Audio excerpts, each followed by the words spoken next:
नमस्कार दोस्तों।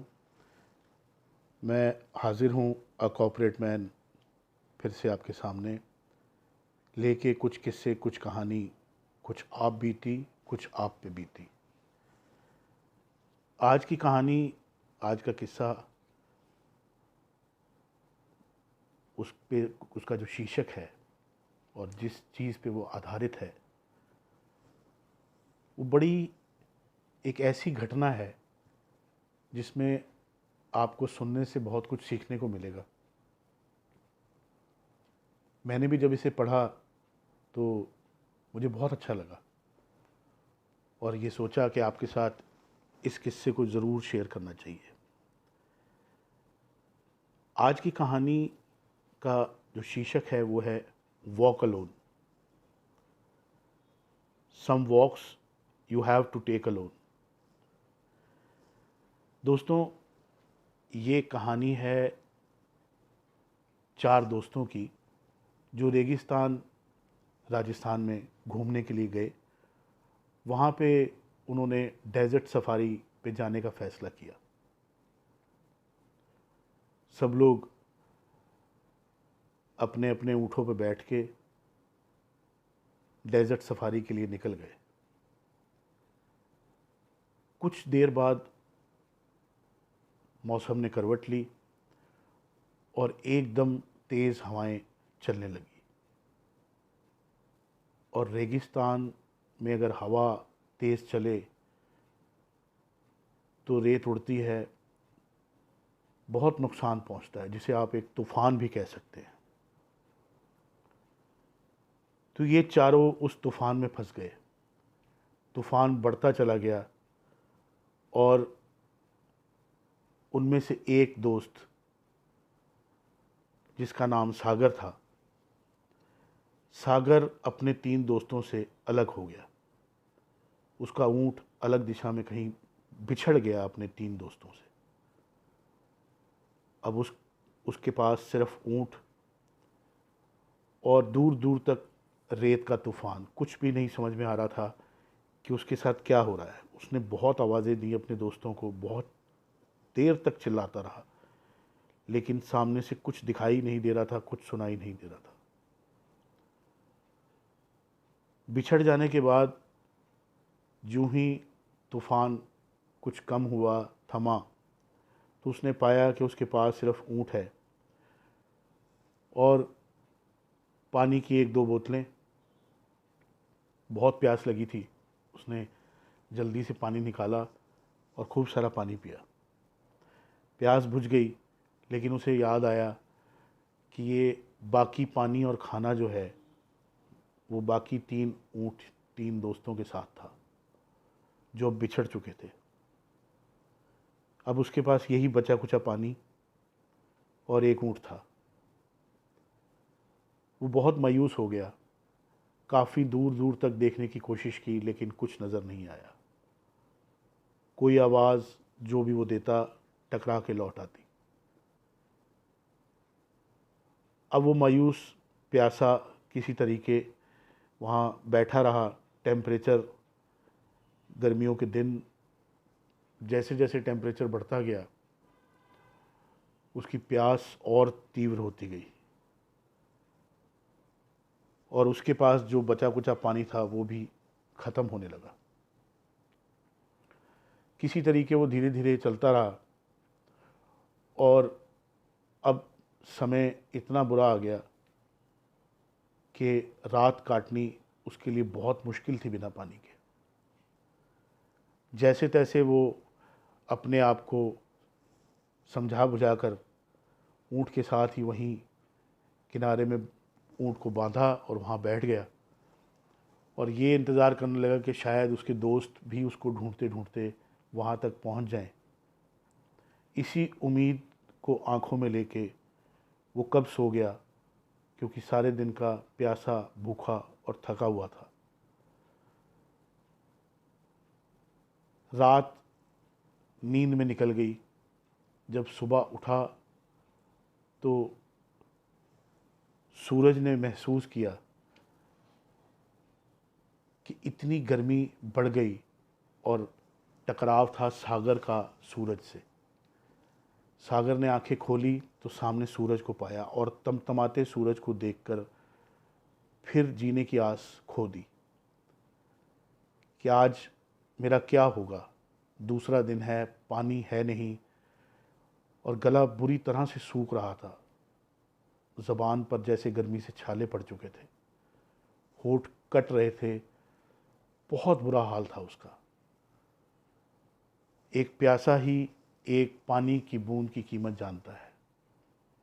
ये प्यास ही है जो पानी को अहमियत देती है और उसके अंदर आज पानी के लिए वो इतना व्याकुल था कि कहीं से किसी भी तरह उसे पानी मिल जाए। उसने आसमान की तरफ देखा, मानो जैसे वो भगवान से कोई वार्तालाप करना चाह रहा हो। उसने बोला, बस यही दिन दिखाने बाकी थे। आपका सागर रेगिस्तान में बैठा है बिना पानी के और ऊपर से इतना तेज सूरज, लगता है आप मेरी जान लेने का पूरा इंतज़ाम कर चुके हैं। जैसे ही उसने ये बोला, उसे दूर सामने कुछ चमकती हुई चीज़ नज़र आई। तो उसने कोशिश की वहाँ तक पहुँचने की, लेकिन शरीर उसका साथ नहीं दे रहा था। जैसे तैसे वो चमकती हुई चीज़ के पास पहुँचा।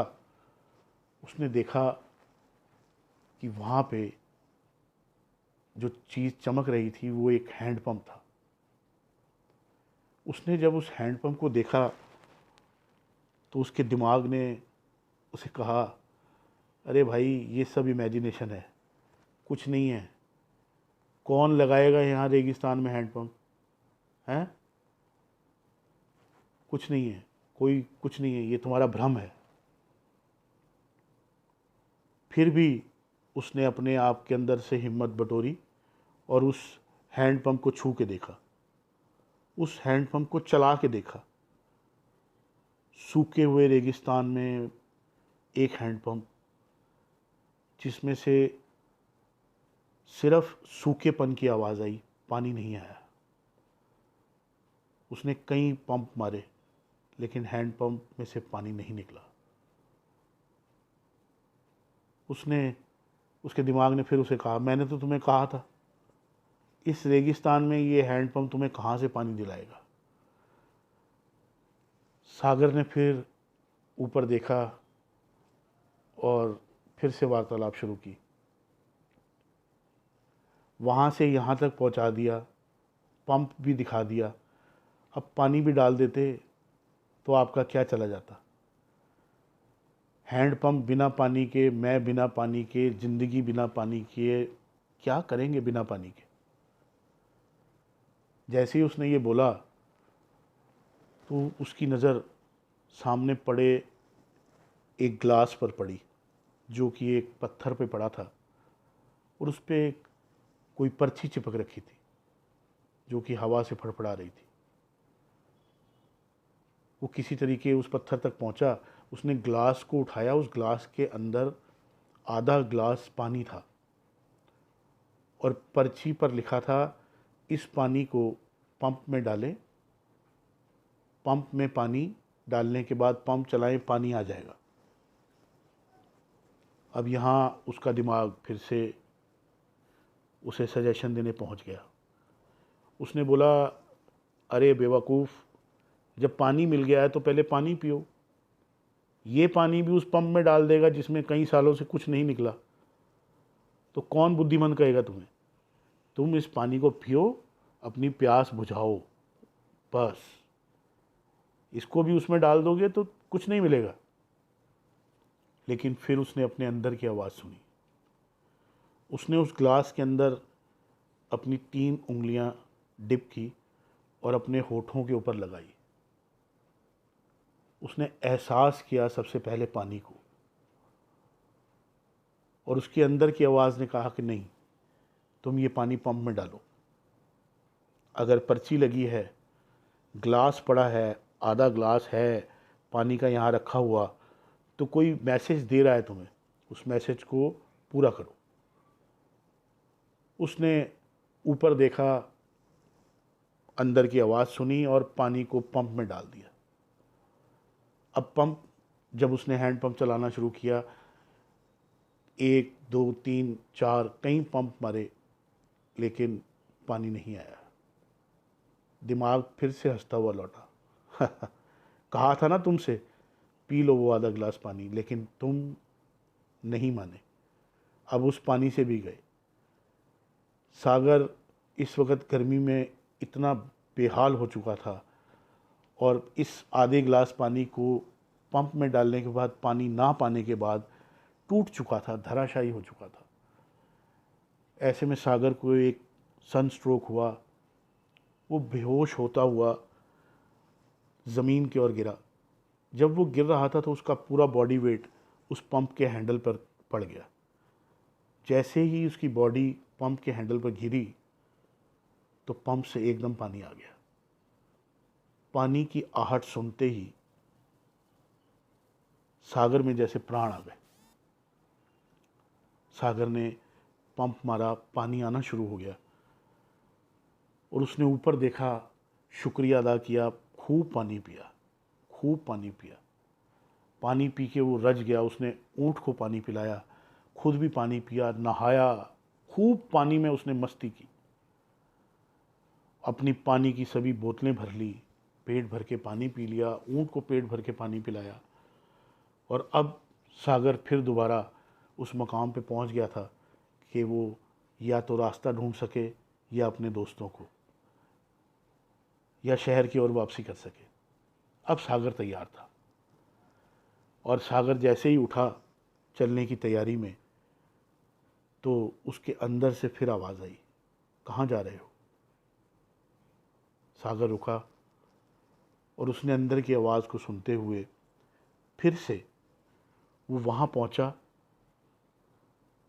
वहाँ से उसने फिर से उस ग्लास को उठाया, और उस ग्लास को पंप से फिर आधा भरा, और उसी पत्थर पर वापस रख दिया। ये किस्सा, ये कहानी जो मैंने आज आपके साथ शेयर की, इससे सागर का एक वो किस्सा, उसकी इनर वॉइस। कई बार आप अपने ब्रेन की बात सुनते हैं, ब्रेन में वो सब चीज़ें फीड होती हैं जो बाहर से हम लेके आते हैं, लेकिन इनर वॉइस हमेशा हमारे को वो गाइड करती है जो सही है। वो समझ गया था कि जो मुझसे पहले यहाँ से कोई और सागर गुज़रा होगा, उसने भी वो ग्लास भरा रखा, तो मुझे भी भर के जाना है अगले आने वाले सागर के लिए, या अगले आने वाले आदमी के लिए। हम भी ऐसा कर सकते हैं जीवन में। हम हमेशा ये सोचते हैं कि हमने पा लिया तो बस यहाँ ख़त्म। किसी ने बहुत खूब कहा है, do a good deed and throw it in the river, one day it will come back to you in desert. जिसने ये प्रवर्ब लिखा होगा, जिसने ये लाइन लिखी होगी, उसने पता नहीं ये किस्सा सुना होगा कि नहीं, पर कितना साथ बैठता है। आपको अपने माइंड को ट्रेन करना है, हर सिचुएशन को में कैसे रहना है पॉजिटिव, उसके लिए आपको अपने माइंड को ट्रेनिंग देनी है। जो डर है, फियर, उसके दो अर्थ हैं। फियर के अंदर 4 शब्द आते हैं, FEAR, और उसके दो मतलब, एक है फॉरगेट एवरीथिंग एंड रन, और दूसरा है फेस एवरीथिंग एंड राइज।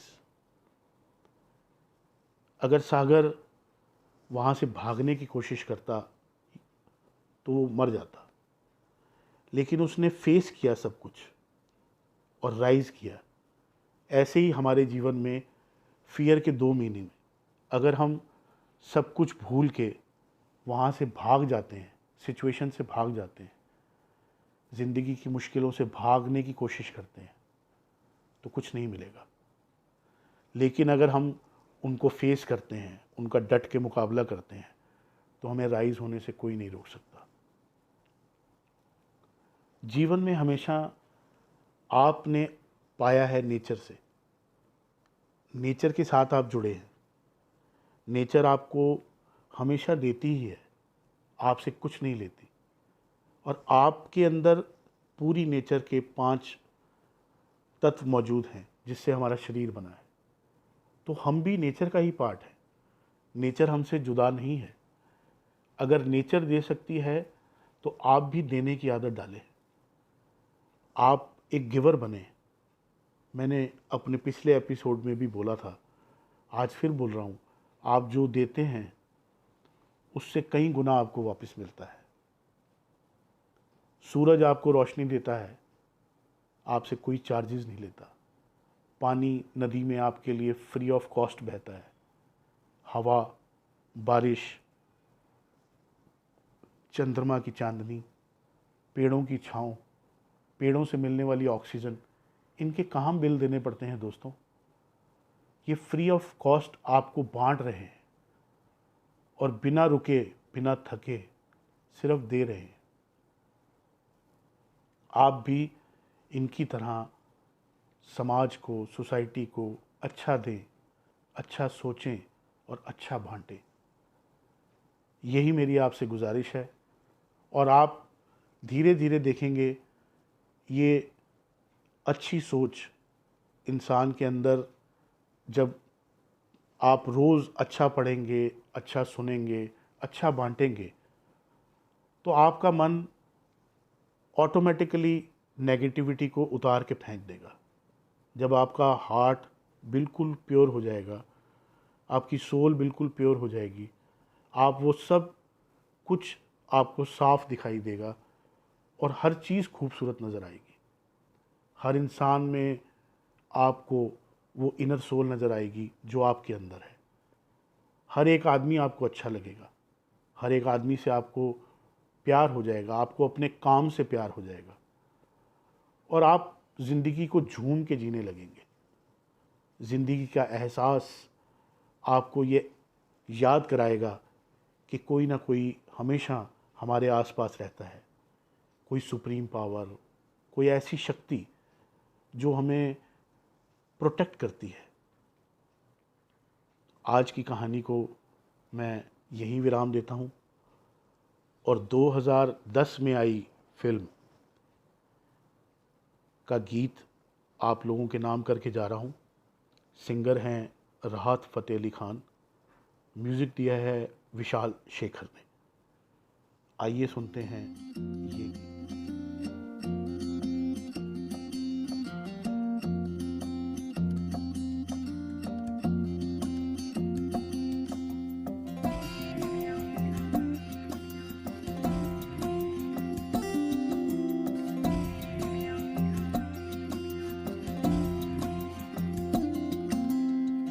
धुंधला जाए जो मंजिलें, एक पल को तू नजर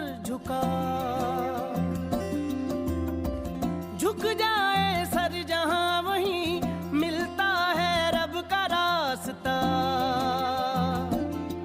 तेरी किस्मत तू बदल दे, रख हिम्मत बस चल दे, तेरे साथी मेरे कदमों के हैं निशान। तू ना जाने आस पास है खुदा, तू ना जाने आस पास है खुदा, तू ना जाने आस पास है खुदा, तू ना जाने आस पास है खुदा, तू ना जाने आस पास है खुदा, तू ना जाने आस पास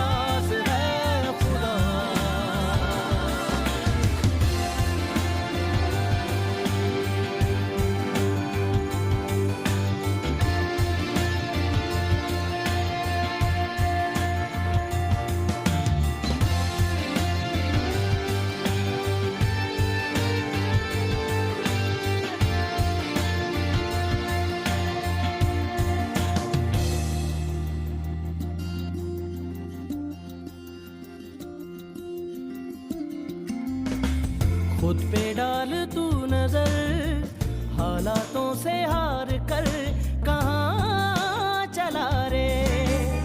हाथ की लकीर को मोड़ता मरोड़ता है हौसला रे। तो खुद तेरे ख्वाबों के रंग में तू अपने जहां को भी रंग दे, कि चलता हूँ मैं तेरे संग में।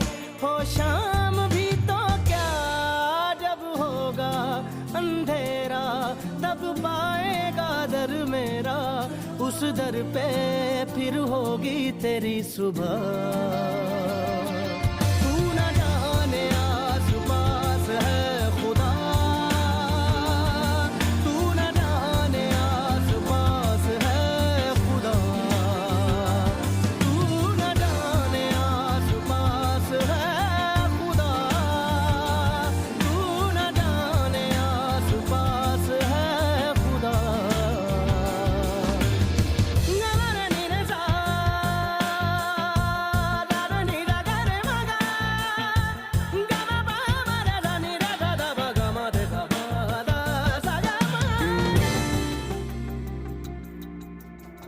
मिट जाते हैं सबके निशान, बस एक वो मिटता नहीं